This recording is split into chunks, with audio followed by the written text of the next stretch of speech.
we face. Mr. President, Republican leader Mitch McConnell this morning once again reiterated that the Republican Party will not vote to lift the debt ceiling, and in an extraordinarily irresponsible manner, Republicans have indicated that they will not pay the debts incurred under the Trump administration. In his statement, as he has done time and time again, Senator McConnell implies that this debt ceiling has something to do with future spending. It does not. Like anyone who owns a credit card, the payments that are made are for past spending. In this case, spending incurred under the Trump administration. And let us be clear. If the United States, the largest economy in the world, defaults on its debt, it will plunge not only our country, but the entire global economy into what could become a severe economic depression. That means massive unemployment, higher interest rates, severe reduction in government services, and possible cuts in such programs as Social Security and Medicare. The irresponsibility of the Republican leadership is not just something that I worry about. According to press reports, former Republican Secretaries of State, Secretaries of Treasury Hank Paulson, who worked under George W. Bush, and Steven Mnuchin, who worked under Donald Trump, Republican Secretaries of the Treasury, both of them visited with Senator McConnell to make the case about the need to extend the debt ceiling. They understand, as I think all of us do, how important it is that the United States of America does not default on its debt, and it is about time that my Republican colleagues listened to them. Now, let me say a word about the $3.5 trillion reconciliation bill. There has been a lot of talk lately about the need to compromise. Well, let me be clear. To a very significant degree, that has already taken place. Of the 11 Democratic members of the Senate Budget Committee, 9 understood the need for a $6 trillion bill, which would finally address the unmet needs, the long-ignored needs of the working families of our country, as well as begin the process of tackling the existential threat of climate change. My guess is that at least 40 out of the 50 members of the Democratic caucus supported the $6 trillion proposal. We compromised big time. We cut that proposal, or agreed to cut that proposal, almost in half, down to $3.5 trillion. That, Mr. President, to my mind, is a major, major compromise. And as we go forward in this debate, let me be as clear as I can be as to why every penny of that $3.5 trillion is absolutely needed.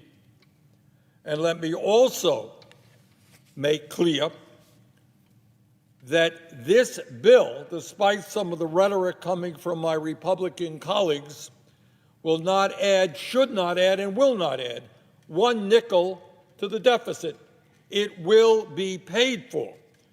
It will be paid for by finally demanding that some of the wealthiest people in this country, who in any given year, we're talking about multi-billionaires, who in a given year do not pay a nickel in federal income tax, or dozens of large profitable corporations that in a given year do not pay a nickel in federal income tax.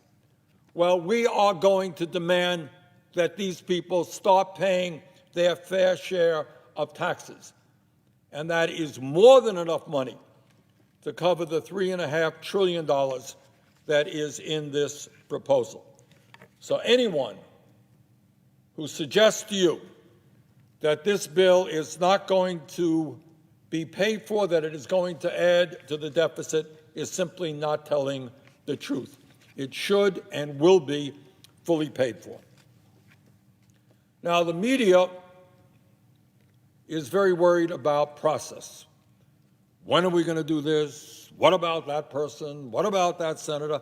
But they have forgotten to a large degree to talk about what is in the bill.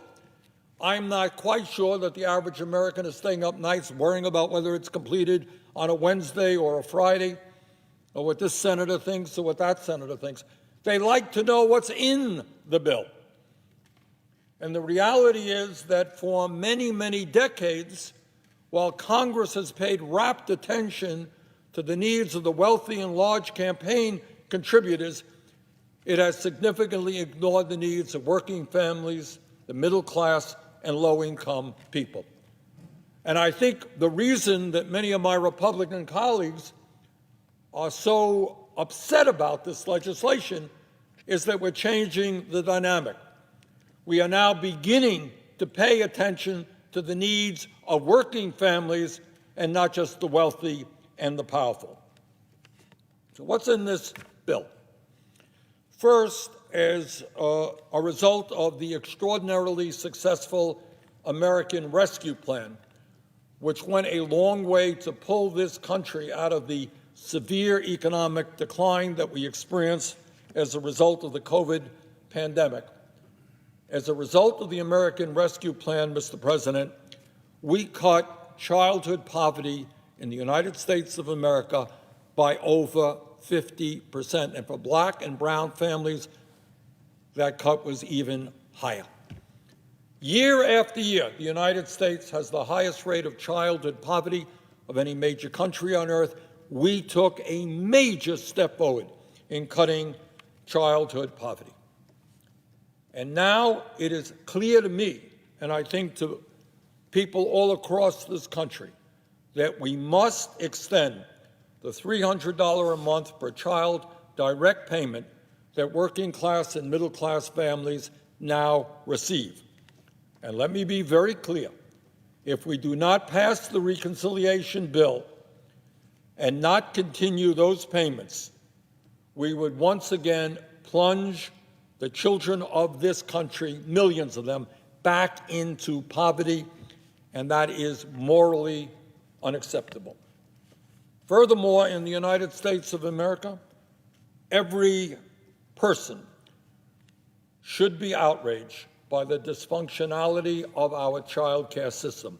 I don't think there's anybody who disagrees with that. We have millions of people who cannot find child care.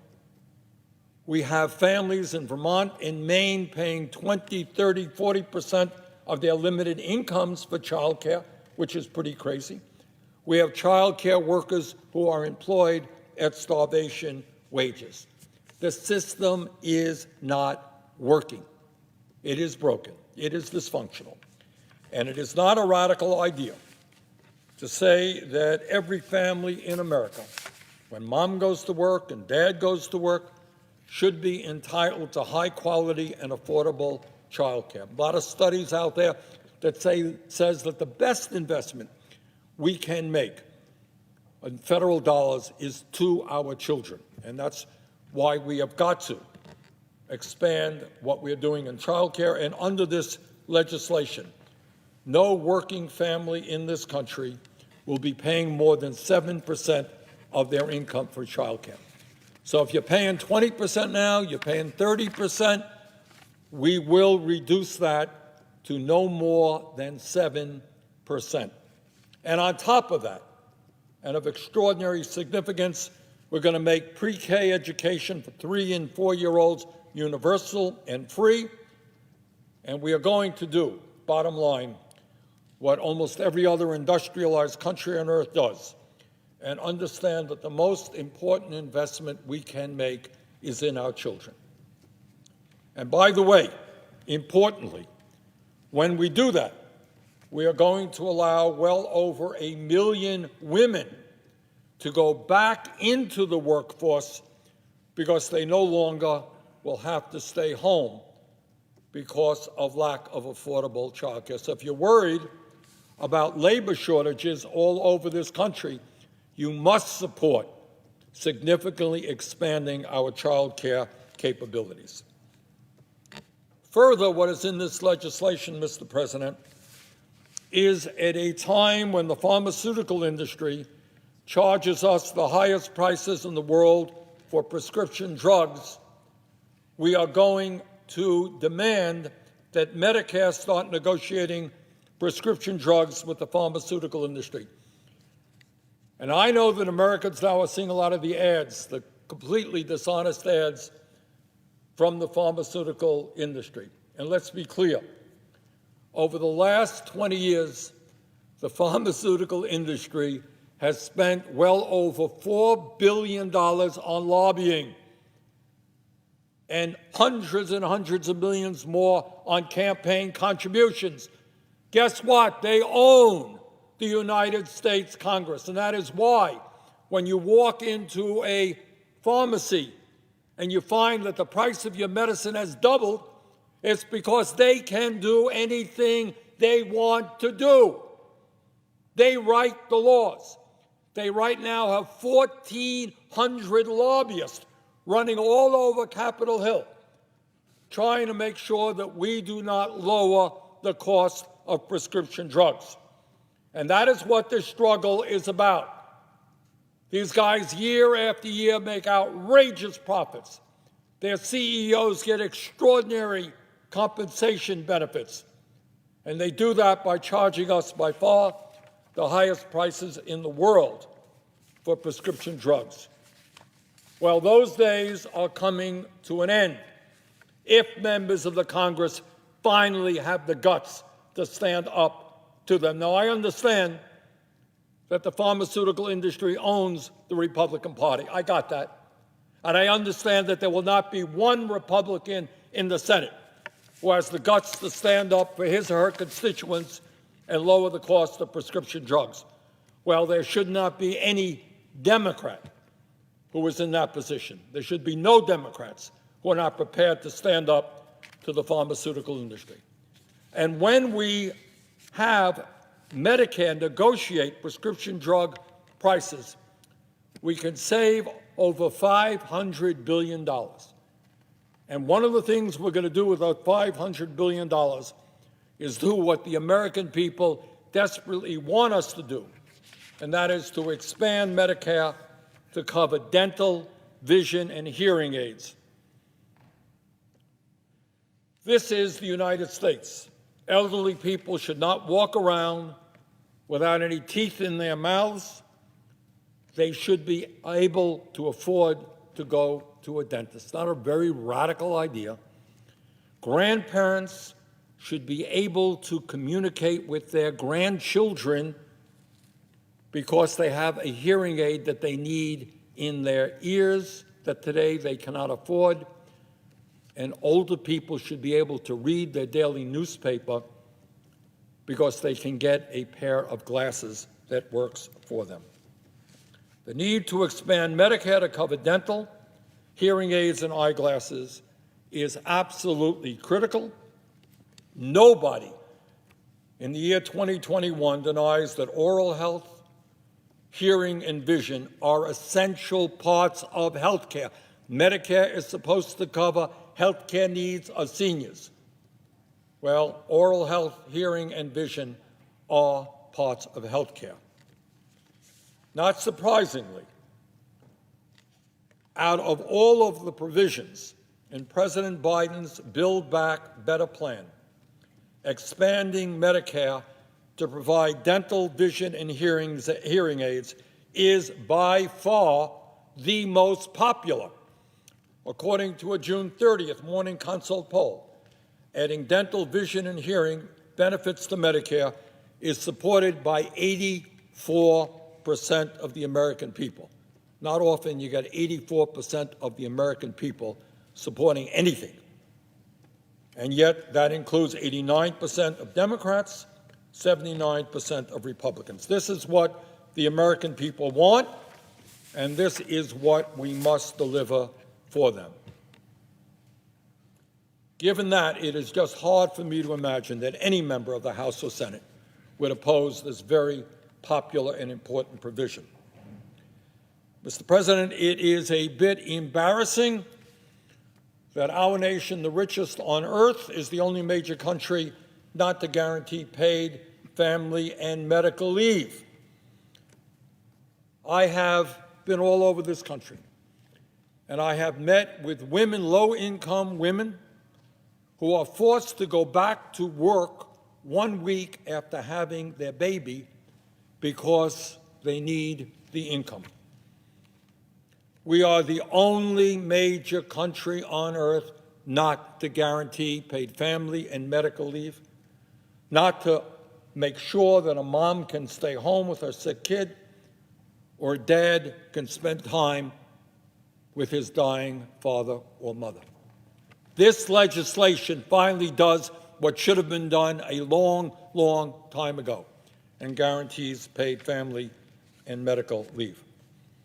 And what this legislation does is address the reality that many of our younger people are unable to obtain the good-paying jobs that are out there because they lack the ability to get a higher education.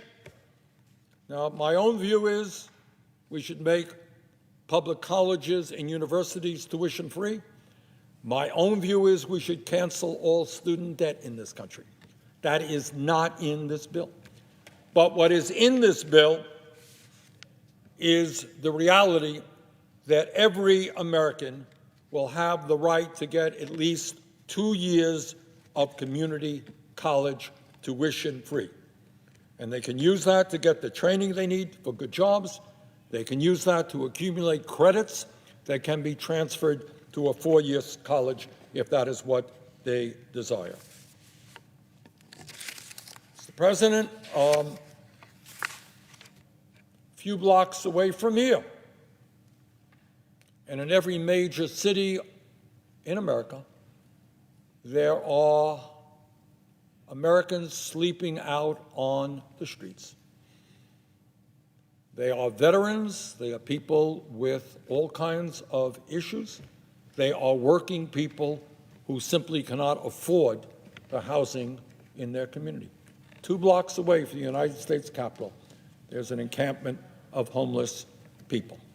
600,000 Americans are homeless today. And on top of that, we have some 18 million households who spend 50% of their limited incomes on housing. In other words, we have a major housing crisis. This legislation addresses that and in an unprecedented manner invest in low-income and affordable housing. And when we do that, by the way, we create a whole lot of good-paying jobs.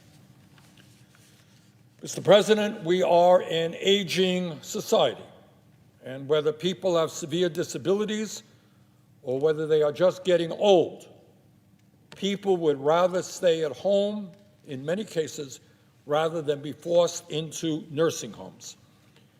What our legislation will do is to significantly improve home health care in this country and make sure that those people who provide that important service, that difficult service, are adequately compensated, because today they are not. We need more of those workers, and we need to pay them decent wages. Mr. President, I am sadly aware that many of my Republican colleagues do not believe that climate change is real, or at the very least don't believe that we should do anything about it. But they are dead wrong.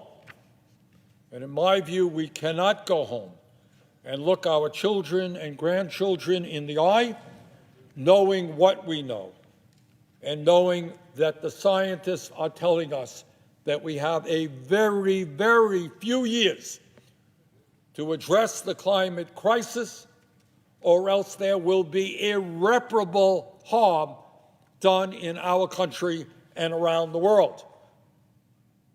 We have turned on the TV this past summer, and we saw the unbelievable fires in Oregon and California, and learned that in Siberia, their fire was larger than all the other fires combined. Smoke went thousands of miles.